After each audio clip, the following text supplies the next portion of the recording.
ngebayangin ya, Munarman itu kondisi ngobrol asik aja itu bisa nyiram dengan santainya nyiram muka orang tua gitu ya. Gimana dia kondisi tertekan lagi sidang? Emang dia pernah tertekan, bro? Oh. Munarman tuh nggak pernah tertekan. Oh, nggak pernah? Iya, dia yang menekan orang. Oh, karena dia, dia kan dominan kan. Oh iya. Kepribadiannya itu dominan. Jadi gitu. dia termasuk yang kepribadian ganda. Gimana tuh? Yang ganda satu, campuran. Satu dominan, satu lagi domino. Kan banyak waktu di dalam. Makan pizza gitu. Iya, di dalam kan banyak waktu. Gua sekarang kan lagi di sidang dia. Oh iya, gue dengar begitu sidang. Gimana kan nggak didokumentasiin kan? Ya enggak dong, sidang terorisme itu harus tertutup. Oh iya. Karena bahaya kan kalau lo didokumentasikan dia bisa melakukan pembelaan ideologinya sama juga dakwah. Lalu dia narsis. Wah, jadi, maaf ini sidang apa sinetron kan gitu. Gimana kabar sidang? Gua nggak update nih dia. Kemarin itu dia kan sidang kan. Katanya nih waktu dia ngomong. Ini berhadapan apa? Bukan online ya apa? Offline. Sama jaksa diinterupsi. Omongannya nggak benar. Tapi biasa kan jaksa kan? Marah Munarman. Jadi Munarman lagi menjawab pertanyaan hakim. Iya, lagi menjawab atau lagi menjelaskan. Versi Munarman. Gue nih nggak salah. Gue nggak ngapa-ngapain. Nah gitulah biasa kan. Gue kan cuma ngompor-ngomporin orang untuk ngeledakin. Gitu loh, misalnya. Munarman itu lebih parah. Ngompor-ngomporin. Jaksa interupsi gitu loh. Pokoknya Munarman marah. Lo jangan interupsi. Jaksa digituin? Iya, gue nih terancam hukuman mati. Jangan diinterupsi. Lu mah enak. Lu mah enak hidup. Gua mau mati. Iya.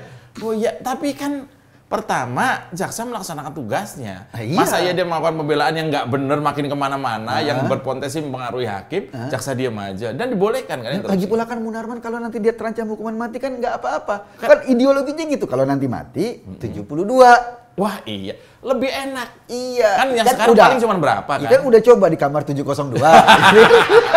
702. Nah, itu kode ya? Kode dong. 702. Jaksa itu cuma ingin memenuhi atau meluluskan mimpinya jadi 72. Wah, harusnya terima kasih ya. Iya, itu dia. Justru Munarman ini tersinggung kalau dia dihukum hidup. Nah, kan lama. Nungguin kan. Jadi begitu dihukum mati. Ini. Siap. Gitu loh. Tolong siapkan obat kuat. Tolong ketika terjadi itu maka sertakan itu dia. Ini yang bikin jadi kebas itu loh. Nah, itu dia kan. Itu dia lo tau nggak di vaksin. Oh, di vaksin. Kan pakai Pfizer. Dia juga pilihnya Pfizer. Kenapa? Pil biru. Kan sama-sama Pfizer. Oh iya. Nggak tahu, sorry. Disangkanya untuk itu. Oh, vaksin. Ini vaksin. Pfizer. Bisa nggak itu dari pil biru itu digerus, dikasih air? Bahaya bro. Kan lagi di dalam. Nggak ada banyak hal. Kan persiapan. Iya, tapi kan masih sidang. Ya masa lagi sidang kemana-mana kan. Anda jangan ngotot. Loh, saya belum ngomong katanya gitu. Itu yang di bawah udah ngotot. Oh ya maaf. Bisa jadi begitu. Gak, tapi memang ini orang ini kacau ya. Lo bayangin lo, dia di IAIN, Ciputat. Win yang sekarang Win itu. Dia membaiat berapa ya? 1.500 orang itu untuk berikrar mendukung ISIS lo. Sebentar. Gue pernah masuk ke UIN. Waktu itu lomba, gue jadi juri, ada lomba. Itu memang ada aula. Lomba ajan. Aduh bro, itu kan kampus terhormat, masa lomba ajan? Ya kan ya. Ikromah waktu itu. Lebih pendek soalnya kan. Itu kalau 1.500 penuh bro. Oh iya. Jadi, wah gila. Dibaiat. Lu hoax jangan-jangan tuh. Oh itu dia, ada saksinya bro. Kan nggak mungkin polisi nangkap sembarangan. Saksinya siapa? Ada saksinya yang ngelihat proses pembaiatan itu. Oh, yang waktu itu dibilang saksinya inisialnya K. Nah, Kadrun. Bukan. K bisa Karsono, bisa apa kan kita nggak tahu. Tapi memang kenapa inisial? Karena memang ini saksi terorisme. Dan saksi kunci. Saksi mahkota. Iya. 1.500 dibaiat. Maksudnya baiat jadi mahasiswa yang baik atau gimana? Oh yang enggak, jadi mahasiswa yang nggak baik. Loh? Iya, dia mau berafiliasi ke ISIS. Lo bayangin lo. Wah. Itu kan bahaya. Masuk Lo kalau akal misalnya kalau jadi mahasiswa berafiliasi ke Senat Mahasiswa. Masih asik. Masih asik. Ke misalnya jadi lo UKM apa misalnya UKM catur. Baiat. Ya kan? Saya sebagai mahasiswa pecinta catur akan menjunjung tinggi langkah kuda gitu. Kok catur ya? Ya kan macam-macam. Saya sebagai mahasiswa yang hobi utang di kantin akan saya pertahankan itu. Nah, misalnya gitu. Kayak gue misalnya kayak gitu, membela kepentingan Ini mahasiswa. apa? ISIS. Waduh. Lu tahu sendiri ISIS kayak apa kelakuannya. Jadi Munarman telah menelurkan 1.500 kombatan ISIS dong, jangan-jangan. Nah iya, ujung-ujungnya kan gitu. Mana ada ISIS yang tertib, bro? Oh iya. ISIS kalau antri aja, kan antri nih, mau beli apa gitu antri ini misalnya ke belakang. Dia di belakang tuh. Paling belakang. Apain dia? Teriak. Apa? Ngelempar sesuatu. Orang pada bubar. Oh, badan maju. Masalah bom. Padahal mau beli ini doang, jagung. Nah, itu ISIS. Oh gitu caranya? Iya. Lu belum tahu, ISIS kalau ke panti pijat, ngantri. Ngapain kok antri? Laku banget lagi. Pijat capek bro, kan bawa rangsel kan capek. Geser ke yang lain bro, yang nggak antri. Yang nggak antri. Cuma 300.000 mahal. Berarti Munarman telah, menurut pengakuan itu, ini di sidang apa statement? Di sidang ada saksi kan dikorek keterangannya sama hakim kan. Apa namanya, bukti di sidang? Iya, bukti di sidang. Pengakuan di sidang. Pengakuan saksinya ngelihat bener Munarman hadir di situ melakukan baiat, dia jadi memimpin baiat gitu loh. Waduh. Ya kita baiat gitu. Gua nggak tahu baiat tuh gimana. Gini, atas sumpah pakai kitab suci gua nggak tahu. Nggak tahu. Mungkin kalau ISIS ya mungkin agak gini ya, agak. Berarti sangat masuk akal kalau dia ditangkap sama Densus dong. Bahaya banget bro. Satu aja kita udah ngeri 1.500. Nah itu dia loh. Kalau dia bukan cuma itu, dia juga pernah baiat di Makassar. Keliling dunia ya, keliling Indonesia ya ternyata di ya. Makassar di itu Makassar. pernah. UIN di Ciputat bro. UIN di Ciputat kan di sini. Banten, Jakarta Pinggiran. Ya, Jakarta Pinggir, Jakarta Coret. Makassar dia baiat. Baiat juga. Banyak orang dibaiat sama Munarman dan sebagian lo tau nggak? Itu yang kemarin ngeledakin bom di Surabaya. Itu alumni? Alumni sini. Terus yang ngeledakin bom di Filipina. Alumni juga? Iya, alumni sini juga. Dia sudah ekspor ya? Hasil kerja Munarman. UMKM-nya Munarman ngeri banget ya? Makanya dia menginkubasi. Istilahnya, inkubasi teroris. Startup teror. Startup. Ini ngeri ini. Iya. Lalu, ini udah masuk sidang yang keberapa kan? Kok makin banyak pengakuan makin ngeri ya? Oh iya. Kemarin itu ada satu pengakuan dia yang temen gue sempat ngomong. Mungkin ini sama, waktunya mungkin sama waktu pas sidang itu. Dia bilang Munarman ini gara-gara ditangkap. Kenapa? Dia sengsara. Loh, semua orang juga ditangkap sengsara. Masa ditangkap lu seneng-seneng? Ada yang ditangkap seneng. Siapa? Bahar. Iya. Ini katanya Munarman gara-gara ditangkap itu ada 25 orang menderita. Kenapa? Karena dia ditangkap. Enggak, itu menderita kenapa? Karena hilang mata pencarian.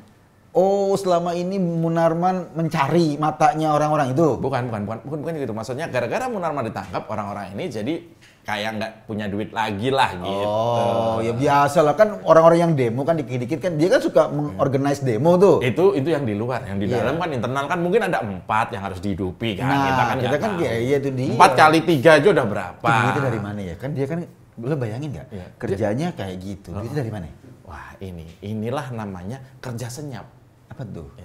Kerjanya ya begitu, duitnya lewat kasur, lewat bawah. Oh, yang gue takutin apa? Duitnya dari luar, bro. Dari luar negeri misalnya kan bisa aja. Wah, kalau itu terjadi berarti dia memang seperti tentara bayaran tapi dia teroris. Musuh. Oh iya. Musuhnya Sylvester Stallone itu.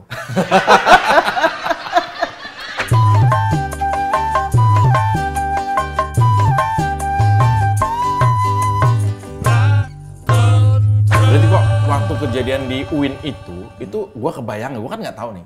Dia yang ngebaiat gitu, "Oi, kalian semua." Atau mungkin dia bukan baiat, dia yang ceramah. Kompor-komporin bahwa Indonesia gitu loh. Jadi dia begini, membangkitkan kebencian pada Indonesia dan kita harus menegakkan Islam yang kafah. Kafah itu artinya ISIS gitu. Iya kan? Gitu ya. Biar peserta yang 1.500 itu makin yakin, makin terprovokasi. Karena kalau baiatnya mungkin cuman ritual ritual itu seolah-olah dia menyatakan sumpah setia. Tapi dia yang ngisi siraman rohani. Nah, gitu. Kalau baiat itu kan kayak orang jadian. Orang nembak. Oh, nembak. Itu kan sumpah setia kan? Kamu cantik nggak, mau nggak jadi pacarku? Gitu. Lalu bapaknya datang ngasih siraman rohani kan gitu maksudnya. Iya.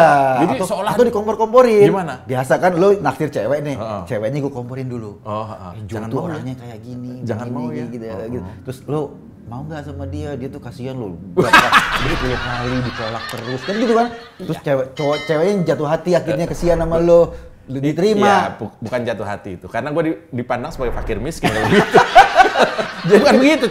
Konsep bantu bukan gitu. Iya, ketika lo pas pacar, itu baiat. Oh, baiat. Lo mau nggak jadi cewek gue mau, ya. Terus, tapi kalau lo pas ngasih tahu itu namanya jadi pengisi. Gua pengisi caranya. Rohani. Oh. Nanti ketika kalau misalnya lo jadian sama lo, nafkah lahirnya lo, karena gue ngisi rohani, nafkah rohaninya gua. Oh iya. Enak dulu dosanya di gua. Bukan begitu. Balik ke si Munarboy ini. Munarman ini berarti dalam baiat itu dia kayak jadi godfather-nya. Oh iya. Bisa ya? Semacam itu ya. Dia yang udah lu yang baiat, gua yang isi. Iya. Kantongnya isi juga. Gitu, pokoknya lu makanya ada 25 orang yang dirugikan tadi. Karena udah diisi. Karena tadinya diisi. Biasanya diisi kan sehari sama 2 hari sekali diisi. Nggak diisi. Ya pulsanya nggak ada. Nggak ada. Itu artinya ini kan Munarman ditangkap ada 25 orang dirugikan. Kalau nggak ditangkap ribuan orang, mungkin jutaan orang dirugikan. Nah, iya, dia ditangkap. Itu aja yang di Surabaya ada berapa ratus orang dirugikan. Gereja dibom. Waduh. Itu kan hasil baiatnya itu. Iya. Terus di Filipina, ngapain ke Filipina jauh-jauh? Iya. Cuma mau ngebom. Iya, kalau ngebom nggak perlu ke Filipina ya. Iya. Dia ngebom itu bisa main bola di kampung, itu ngebom ya. Lain. Ini kan bayangin, bom di gereja, yang meninggal kita turut berduka cita, yang dirugikan, tapi ada hal lebih besar lagi yang dirugikan dari aksi itu. Apa tuh? Kerukunan kita. Nah iya. Itu kan priceless. Jadinya kan kelihatannya gini, kok Muslim gitu sih? Iya itu. Ya kan kita nih sebagai Muslim kan sebel jadinya. Enggak deh, agama gua nggak gitu.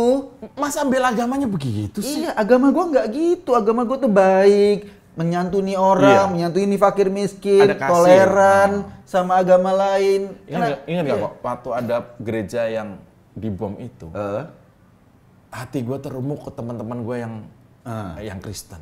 Iya. Bingung, gue mau minta maaf, bukan salah gue, tapi gue harus minta maaf gitu. Sampai kemudian gue nih, sorry ya, kejadian ini gue turut berkorban. Padahal dia bukan korban, tapi sedemikian kita menganggap, karena kita kan nggak enak. Karena mereka tuh problemnya mereka ngebom bawa-bawa nama agama. Iya. Seolah-olah mengatasnamakan agama. Kalau mau ngebom pakai nama diri sendiri. Nah, ikut aliran Munarman. Gitu aja. Iya, pokoknya nggak ada. terserah lo. Jadi agama gue nggak dirugikan kan? Gitu. Munarman jadi Munarbom misalnya gitu ya. Iya, jadi, benar. Jadi punya branding sendiri sih bodo amat. Iya kan? Iya, benar. Itu kan hukumannya pasti nggak cuma hukuman mati. Diiris-iris itu kan. Nah, yang sebetulnya kan bisa dipelajari. Dulu tuh kan pernah juga ada kasus tuh kejadian bom gereja. Ketika pas lagi malam Natal kalau nggak salah dijaga sama beberapa anggota Banser. Wah ini. Iya kan. Terus kemudian ada anggota Banser ngeliat tuh ada kotak di gereja. Curiga. Naluri keamanannya keluar. Dia lihat ada kabel-kabel. Buru-buru diambil. Dia meledak. Boom. Dia meninggal. Itu dia menjaga kerukunan umat beragama. Sampai seperti itu. Mengorbankan nyawanya untuk Indonesia yang rukun. Kalau Munarman ini, kalau memang terbukti, dia kebalikan dari ini. Ya kebalikan, dia biang keroknya. Dia bawa bom masuk. Nah itu dia. Ibaratnya kan, dengan apa tadi? Baiat orang-orang yang didoktrin nanti bisa melakukan hal itu. Iya. Maka kemudian ketika, ini yang nangkap Densus ya? Iya. Ketika Densus menangkap itu, pada dasarnya Densus sedang menyelamatkan kerukunan beragama kita, sedang menyelamatkan anak-anak Indonesia dari tercemar ya menurut gue. Ini bahaya loh bro, kan anak-anak muda kan pinginnya sesuatu yang lain, ya kan? Dia belajar agama, ini agama kok nyaman boring. Gue cari yang meledak-ledak, action gitu loh. Ini agama yang aliran trailer gitu loh, yang action, yang bus. Bukan, itu film mas. Ya, ya maksudnya yang menggebu-gebu. Yang menggebu-gebu. Tapi begitu temennya dor mati, dia bilang tuh kan mampus. Begitu mas. Nah itu dia. Dia belum kuat itu kayak gitu. Lu jangan ini kan agama dong. Lu jangan menangkap ulama gitu-gitu kan. Jangan kriminalisasi. Ketika ada kejadian seperti itu, sejatinya bukan kok misalnya Densus itu menangkap tokoh agama, bukan. Dia menangkap tokoh yang membuat agama jadi tercemar. Benar. Iya kan? Benar. Jadi Densus itu melindungi. Ya, kalau gua sih ya sebagai masyarakat Indonesia, umat Islam berterima kasih. Densus bergerak nangkapin ini nih, apa cecurut-cecurut kayak gini nih. Dan ini taruhannya nyawa loh, Bro. Apa tuh? Iya, Densus ini taruhannya nyawa loh. Kalau sampai kemudian mereka melawan, mereka kan terlatih tuh orang-orang misalnya yang ditangkap kayak di mana? Di Makassar itu. Di Makassar. Iya. Itu kan terindikasi loh. Apa tuh? Si siapa nih Munarman itu, waktu ada teroris ditangkap di Makassar itu, kemungkinan ada pengakuan-pengakuan yang mengarah ke Munarman. Lah, iya, memang dia yang baik. Maksudnya dia yang komporin, dia pengisi acara. Jadi ketika pas prosesi baiat mungkin diambil sebagai MC gitu kan. Atau dia sebagai penari latar atau apa. Kan kita nggak tahu. Ada penari latar ya? Ini kan Ya, baiat, Mas. ya kan ada lo kalau misalnya ada acara apa kan. Terus siapa MC-nya, siapa MC. penari latarnya, siapa yang pegang soundnya. Dia I.O. Dia kerja I.O. nggak tahunya. Nah, sosok Munarman ini yang sekarang lagi sidang, seperti yang lo ceritain tadi, udah ngamuk ke jaksa. Itu jaksanya nggak ngeri tuh. Iya, gimana bro? Ini tugas negara bro. Kita aja lo kira ngomong gini nggak ngeri? Enggak, dia tangannya bebas atau? Oh enggak dong, kan namanya udah di sidang kan, sudah dalam pengawasan hukum. Nggak ada, gini nggak ada ya, aman ya? Nggak ada, dia nggak akan dikasih air di cangkir. Kalau mau minum pakai selang. Maaf mas, itu mulut mas. Iya, ketimbang Emang diseblok. spiteng. Oh, diseblok. Ketimbang hakimnya diseblok. Atau jangan-jangan dia pakai es teh pakai plastik. Gini. Dan tinggal sedikit kan, jadi lemparnya susah. Itu sedikit juga gulanya, dia manis banget tuh. Jadi keluar diabetes. Munarman ini ancaman hukumnya bisa mati kan? Yo, iya dong, karena kan terorisme bro. Apalagi nih, dia teroris tuh bukan cuma pelaku, kan ada teroris yang kelas bawah. Pelaku. Penganten, orang yang disuruh-suruh. Nah ini posisinya, ini dia apa namanya, penghulu. Penghulu. Iya, yang ini kan mengesahkan penganten. Oh, ini penganten? Ya. Penghulu. Penghulu yang ngesahin mertuanya penganten. yang mana, bro? Maksudnya dialah mendalangi. Iya, yang mengesahkan. Lu pengantin kalau nggak ada penghulu kan nggak bisa sah. Betul. Gitu loh. Jadi dia dijodohin dulu merangsel. Iya, nanti dia yang teriak itu. Bagaimana saksi? Sah! Berangkat. Iya. Geger. Gitu. Ini orang-orang tua harus kita ingatkan. Ya kan, anak-anak jangan sampai, apalagi di kampus-kampus, ini kejadian di kampus kan? Di kampus. Kejadian di kampus loh. Kalau di UIN di kampus, di Sumatera Utara juga tuh ada tuh. Sumatera Utara juga di kampus. Kemudian kalau di Makassar bukan di kampus posisinya. Ini seperti ini kita harus waspada. Ya. Ini kira-kira menurut lu ini akan ada pengakuan lebih heboh lagi nggak? Bisa jadi ya? Ya bisa jadi. Mungkin Munarman nggak ngaku. Ya kan, dia pasti kan melintir sana, melintir sini. Ada satu yang belum ngaku. Apa tuh? 702 belum ngaku bro.